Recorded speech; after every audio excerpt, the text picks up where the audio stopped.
Hey there, horror movie tea sippers. The following podcast episode will contain spoilers for the movie we are about to review. If you have not seen the movie and do not wish to have anything ruined prematurely, please do not continue to watch or listen until you have seen the movie. And welcome to the Horror Movie Tea Podcast.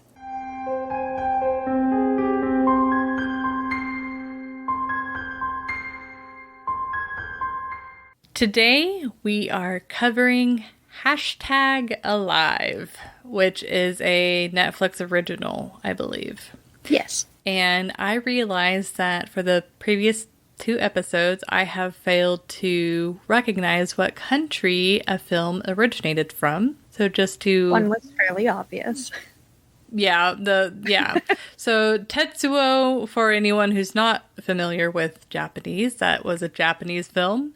And then a Chinese ghost story, that naturally was a Chinese film. And #Alive is actually a Korean film. Yes. And it came out in 2020. Yes, but it is the only movie called #Alive. So I'm just putting it for context for later. Oh, yes, that's fair. Context is good for this one. Yeah, for this one especially. Yes. But before we go into the review, let's grab our cups and talk about tea. So, scrapey noise, how dare. I decided to embrace my noble heritage and drink the Plum Deluxe Queen's Blend green tea. That eye roll, I love it. Sorry, I almost hurt myself rolling my eyes in the back of my head. You want to explain what's in that one? Yes. It's in, it has green tea, apple pieces, orange peels, blue cornflowers, calendula, bergamot oil, lemon essence, and vanilla essence. Cool. So I'm drinking Bigelow's Perfectly Mint classic tea, and it's got black tea and spearmint. How common.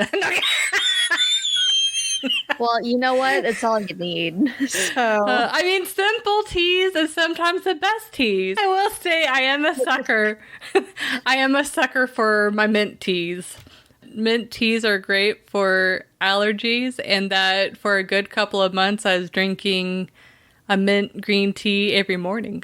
Nice. So, yep. Helps Great. wake you up. Yeah. Clear out the nostrils. Yep. Anyways. That's what I'm hoping for.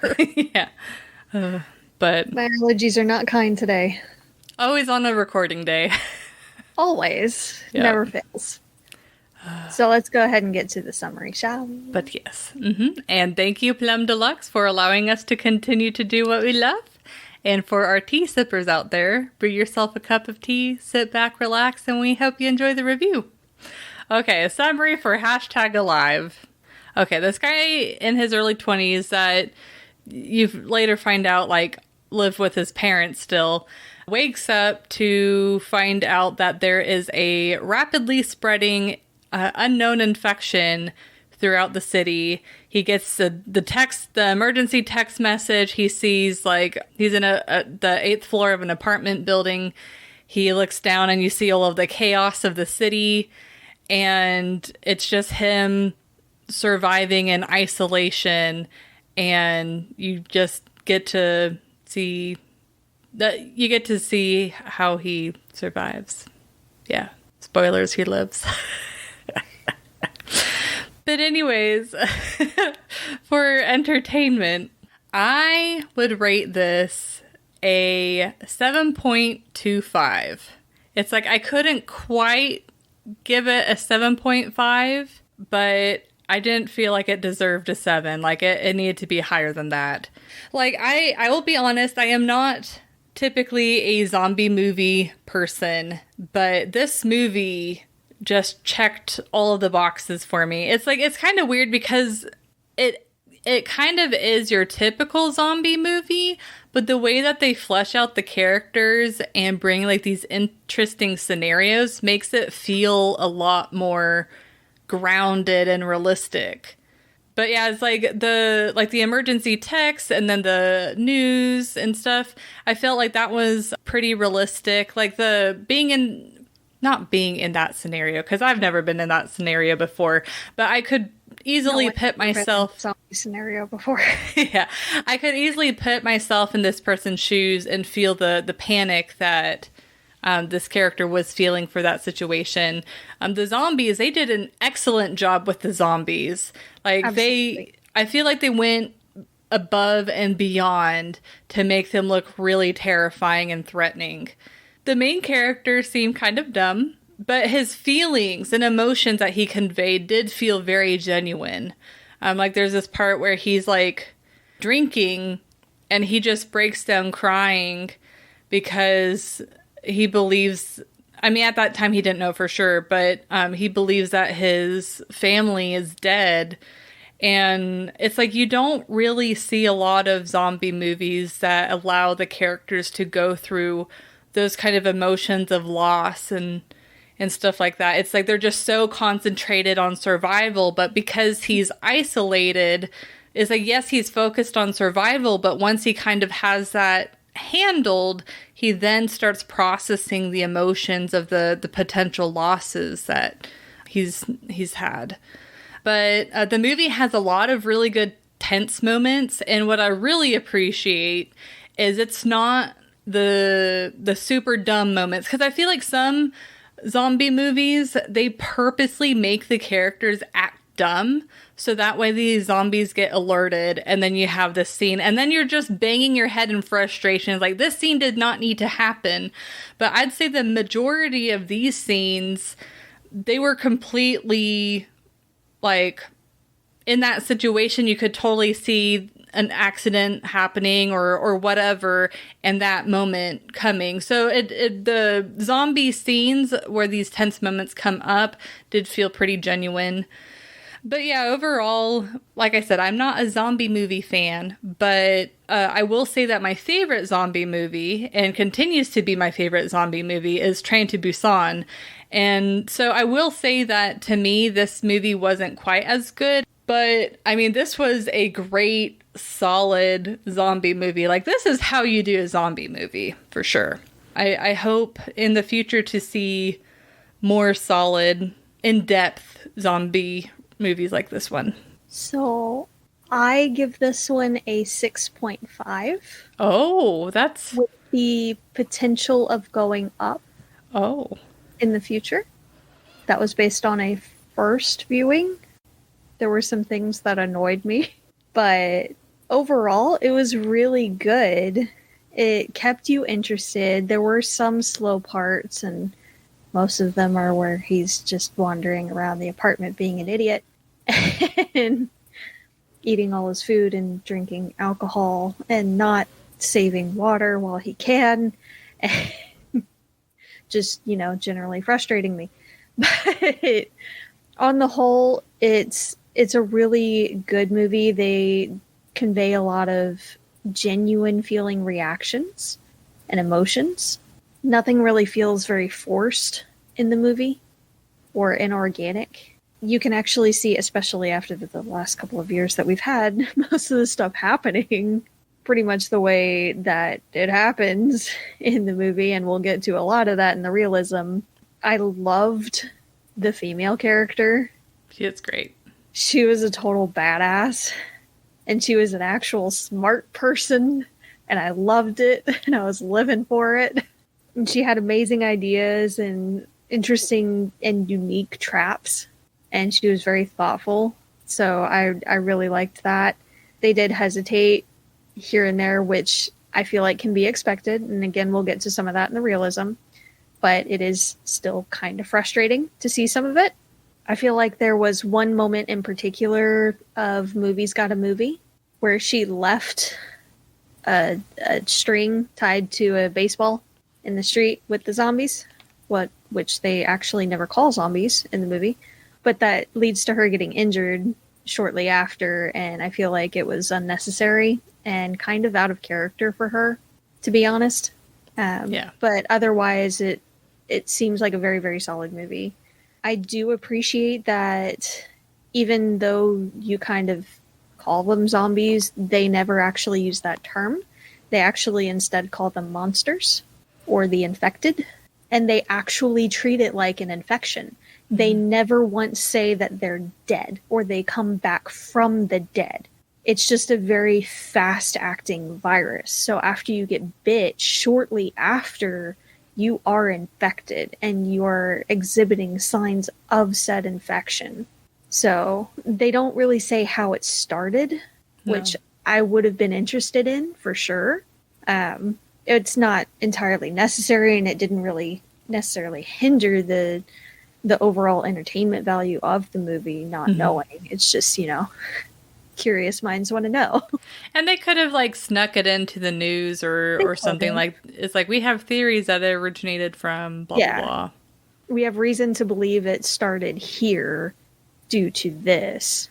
Yeah, because it's like in the beginning of our own infection, like the news was very quick to say we believe that it's possibly originated from here. Yeah. And then they modified it as we had more information. So it's like, I feel like, I don't know when this was filmed, but I feel like if they had that experience, then it's like, it would have been cool for the news to say, we believe it's this. And then they continue to like modify it. They don't show the news too terribly much, which again, we'll get to in realism. Kid's a gamer, so I could see him not really watching it too much. I think overall, the things that really got me, though, were just the frustration of him. Like, he has, on occasion, good ideas, mostly to do with technology. He is a streamer, and he's, millennial or Gen Z, so it makes sense. But there are other times when he just makes these bonehead moves, and it drives me up the wall. Like, pick one. There are times he's doing fine, and then he just rolls a 1 on decisions and sucks horribly. So, it's a little frustrating there. And also, the badass girl toward the end, she kind of gets like a defeatist attitude at the very end. Which, I get it. She's been through a lot, but it still seems a little bit out of character. When she's already decided that she wants to live and she's very determined to do so. So it just seems a little odd there, but it was a very, very enjoyable movie, and I will definitely be watching it again. Cute. Oh. Last thing I'll mention on the entertainment, if you're going to put messages on a screen, let the people know what the messages say. Yeah. We can't read Korean. We rely on those subtitles. Let us know. Yeah, I feel like it's surprising the number of subtitled movies where they don't translate it. Because in anime, it's so typical for them to translate the text. Like, they'll just show like a store sign and they translate it for you. So it's just kind of weird that like in a lot of the live action movies, they're like, oh, we're not going to translate text. It's just... Yeah, we kind of need it. Yeah, it's like it gives more context and helps flesh out the movie a little bit more. And I'm pretty sure they had showed some of the translations for a couple other things earlier in the movie. So, like, the notes that were written from the mom, they did translate those. And I want to say a text here and there that he got right before he lost most service. But then at the very end, you see all these messages popping up on his phone, and they give not a single translation. It says messages, and that's it. Yeah, and you just see him, like, looking happy, and you're like, why are you happy? Yeah. What does this mean? Please tell me. What are you happy about? Is it just that you got out of that situation, or did you find out someone else is alive that you thought was dead, or... you're just happy to be going back to civilization with a pretty girl, or what? Yeah. Share with the class. Yeah, which, of course, which isn't the movie's fault, but I just really wish that people that were translating, like, I know giving subtitles for a movie or even dubbing a movie or anime is very difficult because not only are you translating it, but it's like, it's not like there's one-to-one words. Like, you have to convey the overall idea, and then you have to also think about the different, like, cultural differences and stuff like that. It's like, we get it. It's difficult. But I feel like there could be further improvement on trying to complete the context for the people that don't speak that language to understand. I mean, of course, if you don't speak that language or you aren't familiar with that culture, and the whole reason why we started doing Asian Horror Month is there is going to be things that we miss. Even if we see all of the subtitles, we understand what's going on, there's going to be things because of cultural reasons that completely go over our heads on the importance of it or the significance or whatever have you. But it's just, I still feel like there's a little bit more that we could get from translations. We could have gleaned a little bit more out of this. Yeah, pulled a little bit of meat out of the story. If only we knew what those messages at the end said. We have very small wants and needs. We're nitpicky, okay? Give us the extra stuff.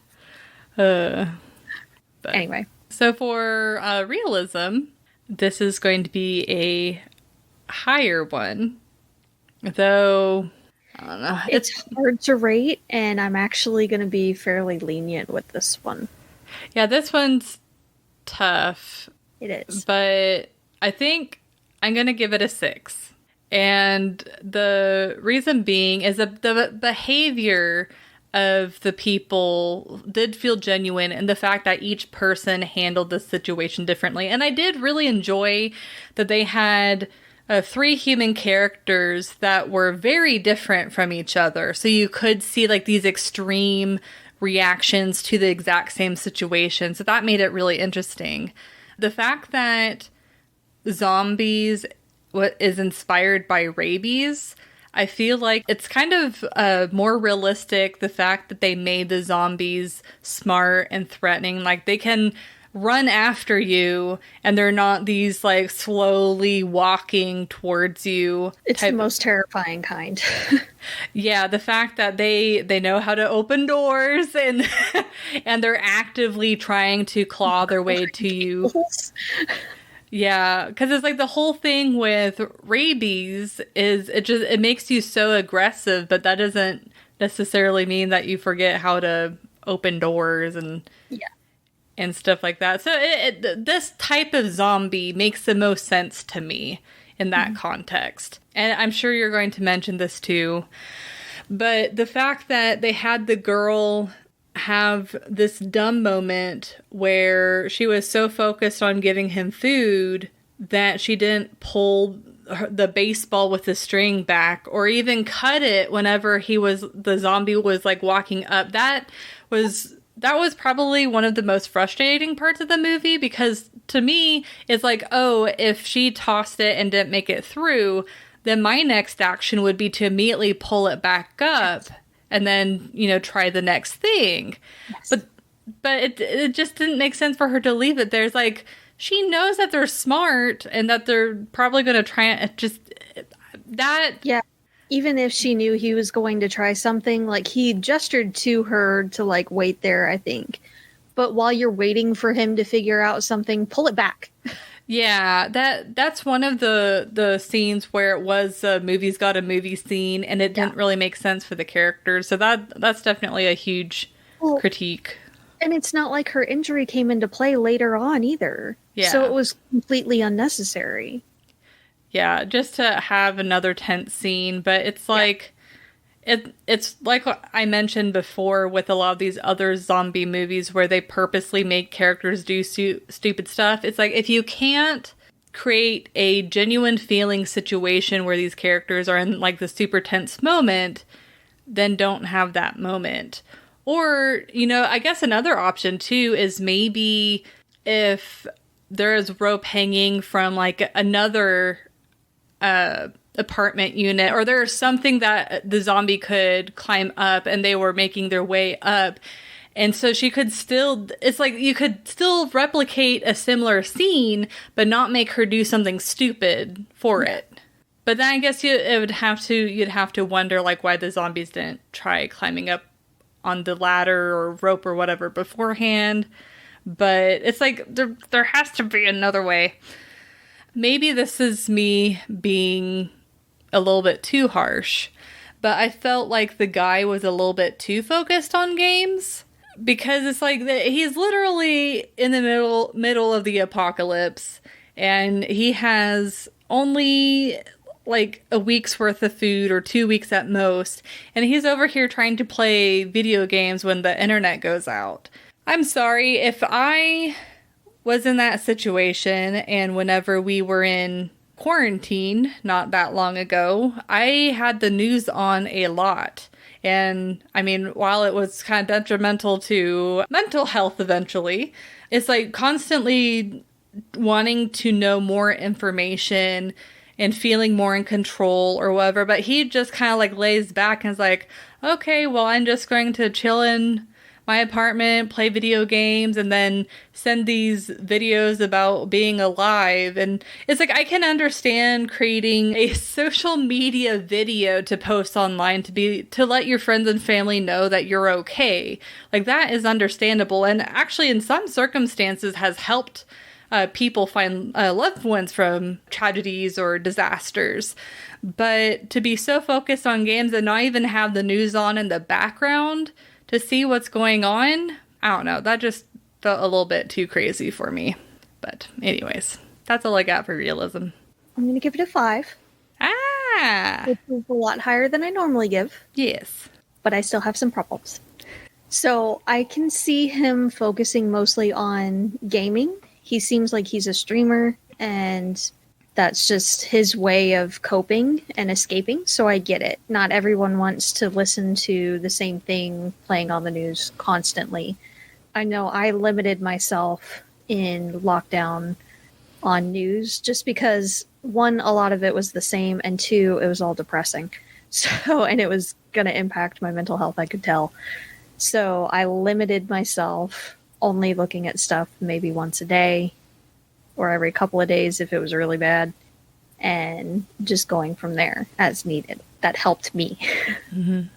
And otherwise, I was just focused on work, because I was still working at the time from home, and making sure that we had everything we needed, and that way we wouldn't have to go out. So I get it. What I don't really understand, and this is really just a mindset thing, is him not really rationing out a lot of the stuff. Mm-hmm. Like, you see him counting up what he has and everything, but he doesn't seem to eat it in a very logical order or anything, because he moves the fridge in front of the door, and the fridge still has stuff in it. We know because big monster dude knocked over the fridge, and a lot of stuff fell out. Mm-hmm. So he wasn't eating the cold stuff first, as would make sense. Yeah, for real. Because utilities are not going to last in that kind of situation. As we see later, I can understand him not really thinking about some of those things, like internet going out, or water not working, or electricity not working. But most people would think, I feel like, let's eat the stuff that expires first. Yeah. Or is cold dependent. Let's go ahead and eat that first. That way I can conserve the other stuff that'll last a lot longer. Sorry, I just thought of something. They cook ramen on one of those like portable stoves after the power goes out. Like, yeah. How did that work? You usually just need a lighter for a lot of those. Or battery in some cases. That was believable. Okay. That was camping supplies. And you're not often going to have electricity when camping. So that made sense. Which I appreciate. They found some camping gear and they used it. That was smart. I don't see why he didn't try to raid other nearby apartments sooner. Especially when he saw how limited his food and water supplies were. And the fact that he goes straight to the refrigerator to find the food. Yes, because he's an idiot. And no cupboards, nothing. Just, I'm going to go straight to the fridge when there's no power. And even though there was power because the light came on, they were very, very iffy. Yeah. They were very iffy and wishy-washy on whether or not the power was working. And I can get it flickering now and then. The elevators worked? Yeah, the elevators worked. Different things around the area worked. the locks worked, which I guess could be a battery as well, but it just seemed a little weird. And he kept being able to charge his phone. Yeah, their electronics, they didn't really have any issues with the electronics dying. Never really had an issue. They had an issue once toward the beginning when he was flying his drone and his headset, the virtual goggles things went out. But he was able to get the drone back with his phone. So clearly the drone itself wasn't out of battery. And he was able to charge it again because he used it again later. So that's a thing. They're very inconsistent with those, especially the power. He didn't put out very many things to try to catch rainwater. He didn't try to set water aside or anything. Like if he emptied a bottle, he didn't refill it, didn't do any of that. The girl was a lot better with preparation and rationing, planning, fighting, and most things in the movie. Compared to him, he tends to be kind of a useless idiot for the most part.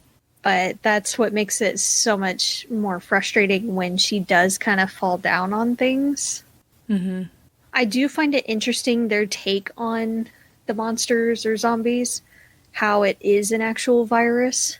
I'm not really understanding how they're still moving as well as they are after 20 plus days of next to no sustenance.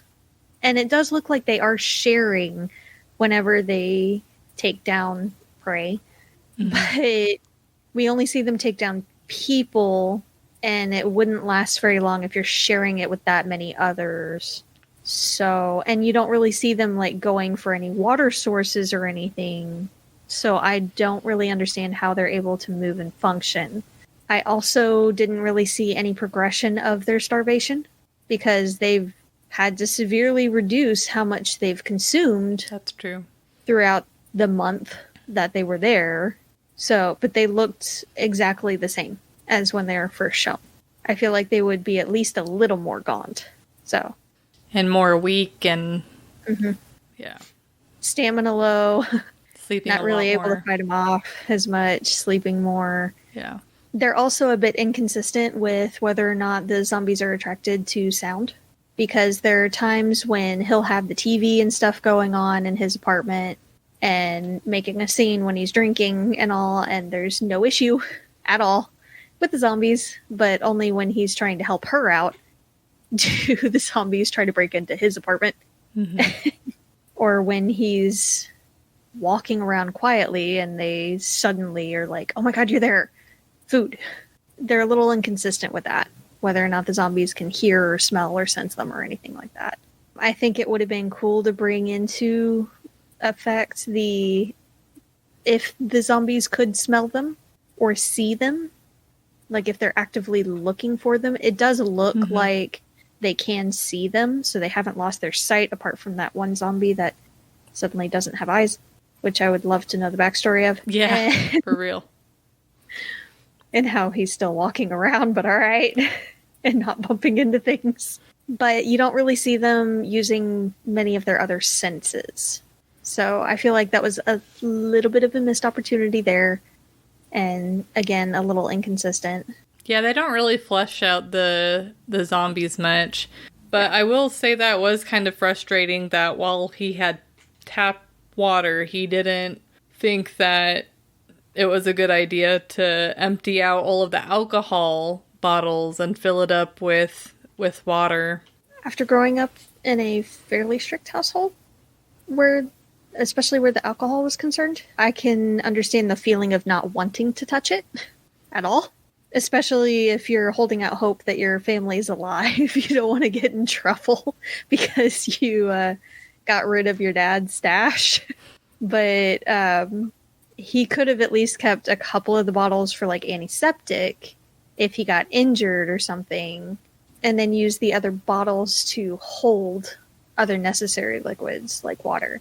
So that was definitely frustrating. But, you know, late teen, early 20 mind is, well, I guess I'll just drink it. Which was a lot of alcohol. I'm surprised he didn't throw up, or them imply at least that he threw up a lot, because that was a ton of alcohol. Yeah. And he would have been severely dehydrated after drinking that much. Yeah, which fun fact, we kind of went some digging because it's like I had been told that coffee and tea, because of the caffeine content, actually dehydrate you. But I did confirm that it's pretty much near impossible to actually get dehydrated from coffee or tea, because whenever you drink them, you're still getting plus water versus if you hadn't drank any at all. But of course, if you drink tea versus water, you're going to get more hydration from water versus tea.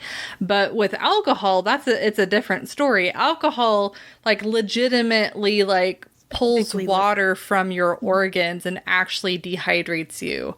So it's like, even though they're both dehydrating, if he had to pick like tea versus alcohol, he should just say flat out no to the alcohol and go for the tea.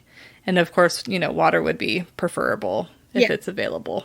But that being said, if all you drink is tea, it has compounds that will do bad things to you after a while.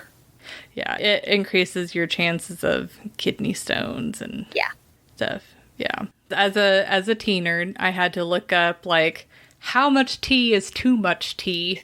And they say that a person shouldn't drink more than 5 cups of tea, which I think is about a liter. So, I mean, you can drink a fair amount of tea and be okay, but mix it up now and then. Yeah, but it's like on the counter argument, you also need to balance it with water. Like if you just have your liter of tea a day and you're like, okay, I'm done with my intake of liquid, that's not great. There have been medical cases of other people doing that for years, and they ended up having severe health issues, so please don't do that. Yeah, balance it out. It's all about moderation. We love our tea, but we do also mix it up with water now and then. Yes. Moderation is key. With the helicopters going out and everything, I feel like they would have put the word out in multiple ways of the rescues coming. I feel like also they probably wouldn't be going out there for 2 people. Yeah, sadly.